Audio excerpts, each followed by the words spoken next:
سڵاوتان لێبێت ئەمڕۆ لەگەڵ دکتۆر ئەحمەد فەرهادی پرۆفیسۆری زمان لە زانکۆی نیویۆرک لە ئەمریکا باسی زمان دەکەین. دکتۆر بەخێر بێی. سوپاس بۆ ئەوەی کە لەگەڵمان بووی. دەمەوێت ئەمڕۆ باسی زمان بکەین، لە هەولێرەوە دەست پێ بکەین، دواتر باسی زمان و تا زمانی کوردی لە ئەمریکا. کاتەکە هەمووی بۆ تۆیە ئەمڕۆ.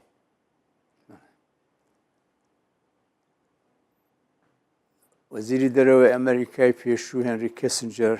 جارێکیان باسێکی کرد، وتی پزیشکێک پەیوەندی بە تەلەفۆن لەگەڵ نەخۆشەکەی دەکا،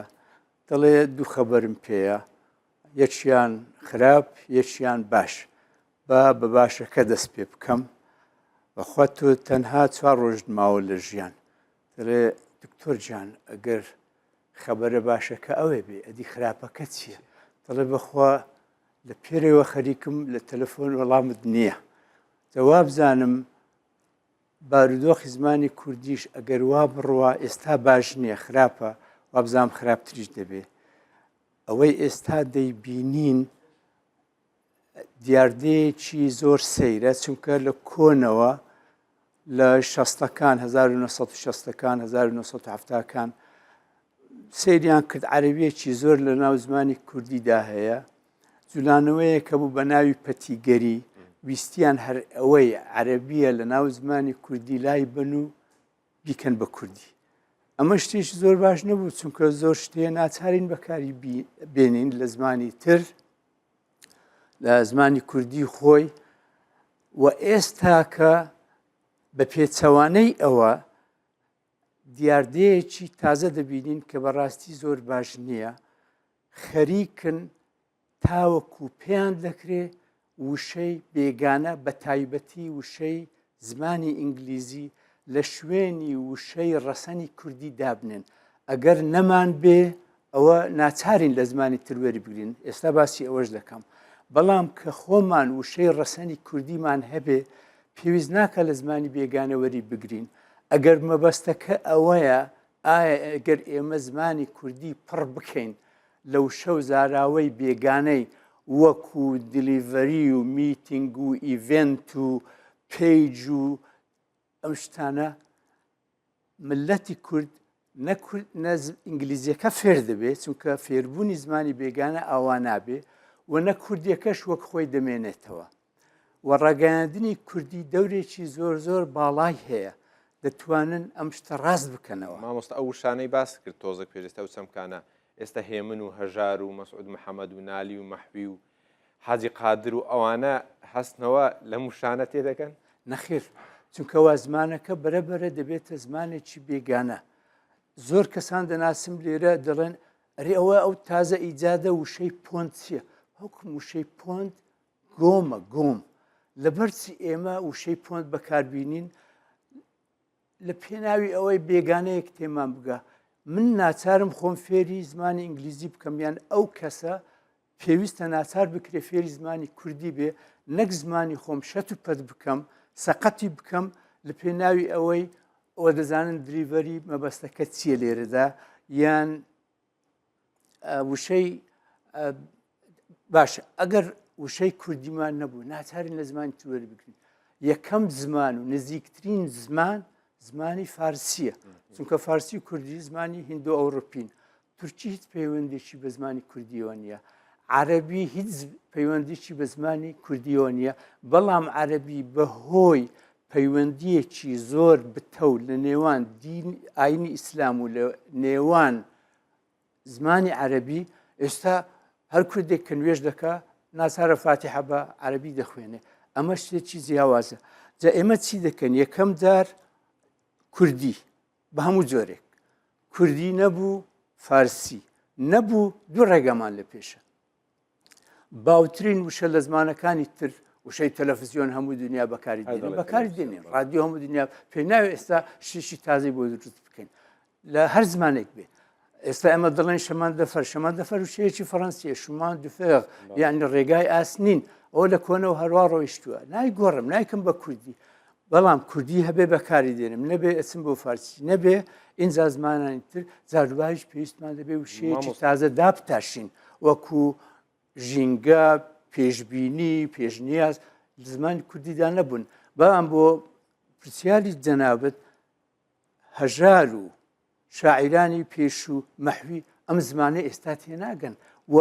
ئێستا پیرەکانمان ئەم زمانە تێناگەن من خۆم تێناگەم ئەگەر ئینگلیزی نزانم دوو دەکەمەوە بە ئینگلیزی ئینجا تێدەگەم ینی تۆ دەڵێ گەروا بڕوە گەر بەو شێوەی کە ئێستا هەیە و بڕوە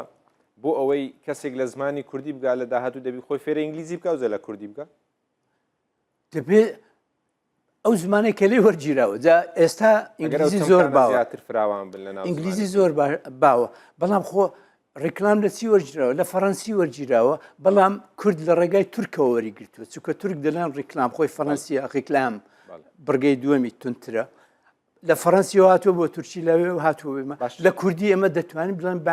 بانگاش هەیە بانگاش زۆر لە یەک نزیکن پێی ناوێت لەو شەوی لەکوێ دەست پێ بکەین لە بۆ چارەسەری و سیستەمی خوێندن ڕۆڵی چییە لە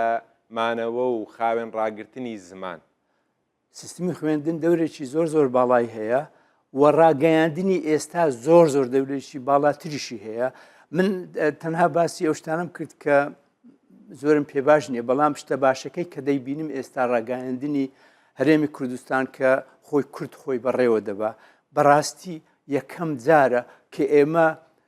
بەشەکانی جیاوازی کوردستان هەموو شێوەزارەکانمان گوێ لێ دەبێت ئێستا ئێواران گوێ بگرە لە هەر تەلەڤیزیۆنێکی کوردی کوردستانی ڕۆژئاوا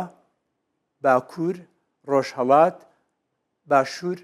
هەمومان گوێ لێ دەبێت ئەمە شتێکی زۆر باشە زۆر نایابە با ئێمە ئەم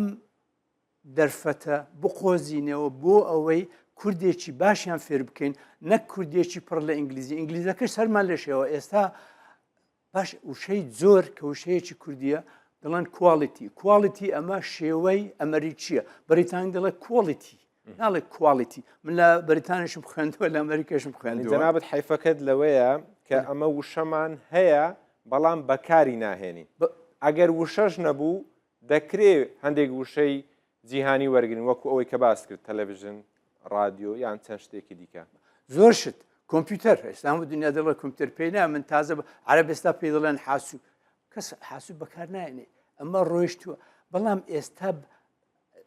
بە زۆرەملێ بە تۆبزی وشەی بێگانە لە کوردی دەپەستن وشە کوردیەکە لا دەبن ئەوەم زۆر پێ شتێکی ناڕێکە لەبەر ئەوەی ئێستا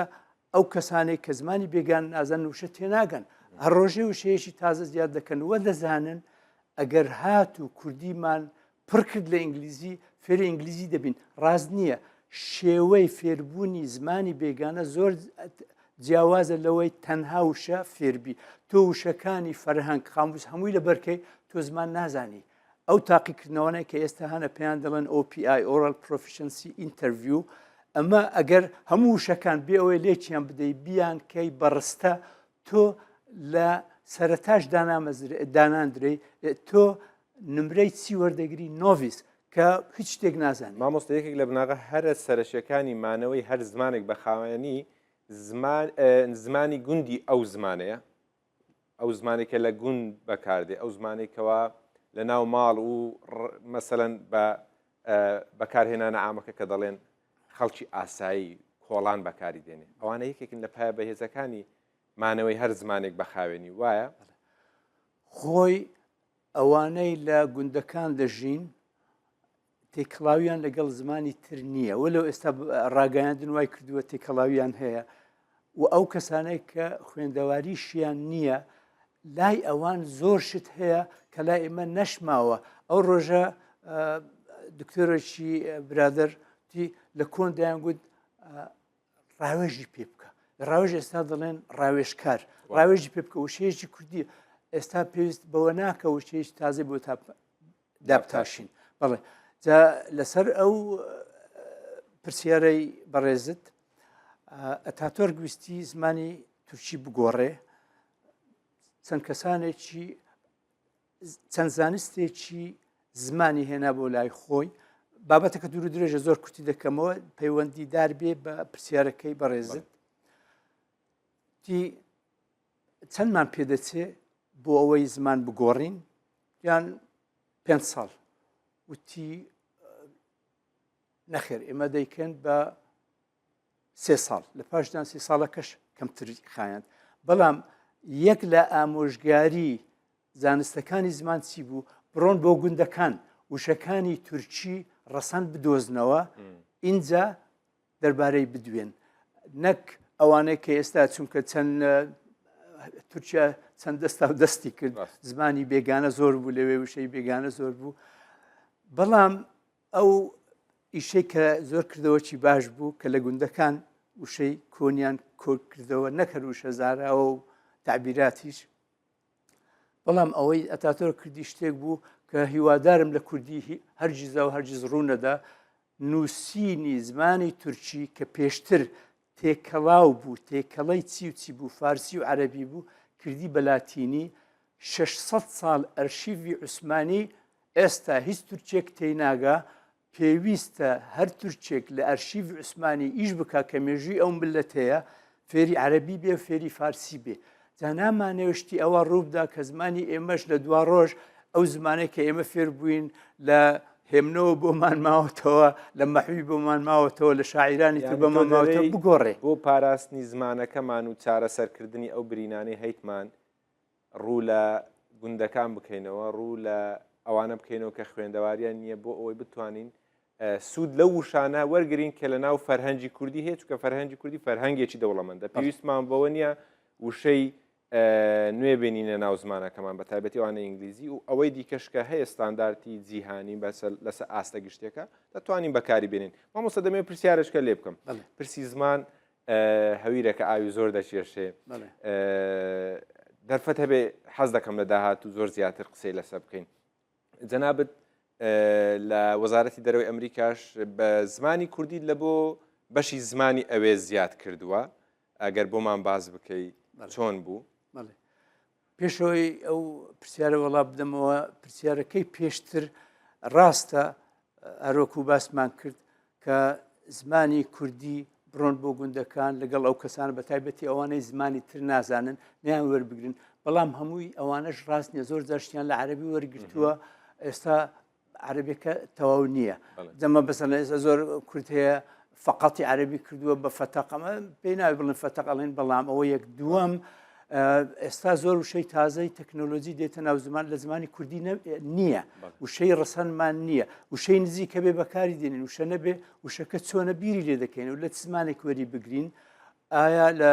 زمانی سەرچاوەری بگرین زمانانی تر کە نزیکن لە کوردی وەریان گرتووە چۆنیان چارە کردووە وشەی تازە دابتاشین پرسیارەکەی تر دەربارەی وەزارەتی دەرەوەی ئەمریکا هەر لە کۆنەوە وەزارەتی دەرەوەی ئەمریکا من لە هەشتاکانەوە ناچار بووم ئەو ڕێگەهای بگرم چونکە من کە گەیشتمە ئەمریکا یەکسەر ئەو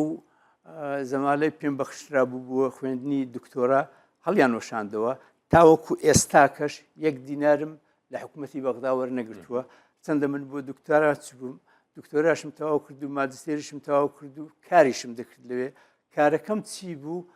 چوم لە وەزارەتی دەرەوەی ئەمریکا لە خزمەت گوزاری زمان language services چەند تاقیکردنەوەیان بۆ کردم ئیتر مۆڵەتم وەرگرت لە 3 ئاستی وەرگێڕان لە ئینگلیزیە و بۆ عەرەبی لە عەرەبی و بۆ ئینگلیزی ئاستەکانی وەرگێڕانیش جارێکی تر باسییان دەکەم چونکە دوور و درێژە مۆڵەتم لە 2 ئاستی سەرەکی وەرگرت هاوینان کە دەوامم نەبوو ئیتر خەریک بووم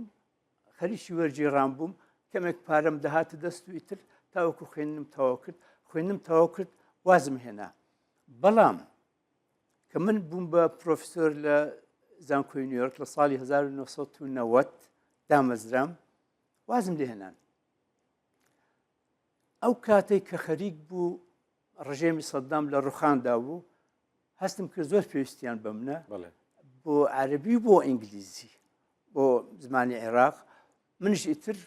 خۆم تەرخان کرد بەرام مەبەستم لێرەدا پارە نەبوو وەکو هاوڵاتیەک هەستم کرد کە دەبێ من شتێک بکەم ئیتر من گەیشتمە زۆر ئاستی بەرز گەیشتمە کۆشی سپی وایت هاوس و چەند جار چوون بۆ ئەوێ و سەفەرم لەگەڵ گەورانی ئەمریکا کردووە و لەگەڵ گەورەکانی هەرێمی کوردستانیش کردووە کە سرم زۆر پێی بەرزە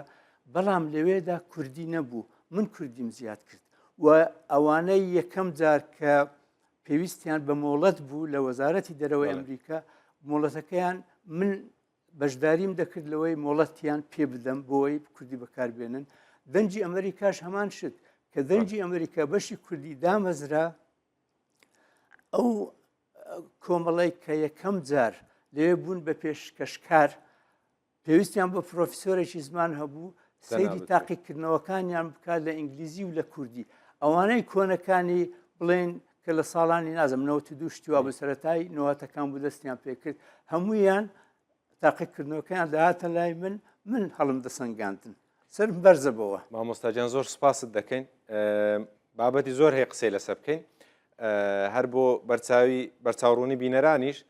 دکتۆر ئەحمەد فەرهادی وەکو خۆشی باسی کرد لە کۆشتی سپی وەرجێڕان و کاری لەگەڵ جۆ بایدن و ئۆباما و دەبلیو بوش و چەندان کەسایەتی پایەبەرز لە وەزارەتی دەرەوەی ئەمریکا کردووە لە هەمان کات لەو زانکۆیەش مامۆستا بووە کە ئەنشتاین دەرسی لێوتۆتەوە جگە لەوە بەر لەوەی بستە ئەمریکاش لە هەولێر هاوپۆلی عەبدوڵڵا پەشێوی شاعیر بوونە لە قوتابخانەی کۆماری ئێستا جمهوری پێدەڵێن لە شاری هەولێر مامۆستا زۆر سوپاس کە لەگەڵمان بووی بابەت زۆرە بەڵام کاتمان کەم بوو بۆ هیوایکەوە لە دەرفەتی داهاتوو بتوانین لەسەر چەند بابەتی دیکەش قسە بکەین بینەرانی خواست دەکەم زانکۆیەکەی ئاینشتاین پرینستن لە نیوجێرزی بەس ساڵی 1940 بوو نەک زانکۆی نیویۆرک نە لە زانکۆی نیویۆرک نەبوو بەڵێ لە زانکۆیەکی دیکە بوو زۆر سپاس مامۆستا بینەرانی خۆشەویست زۆر سپاس بۆ ئێوەش کە لەگەڵمان بوو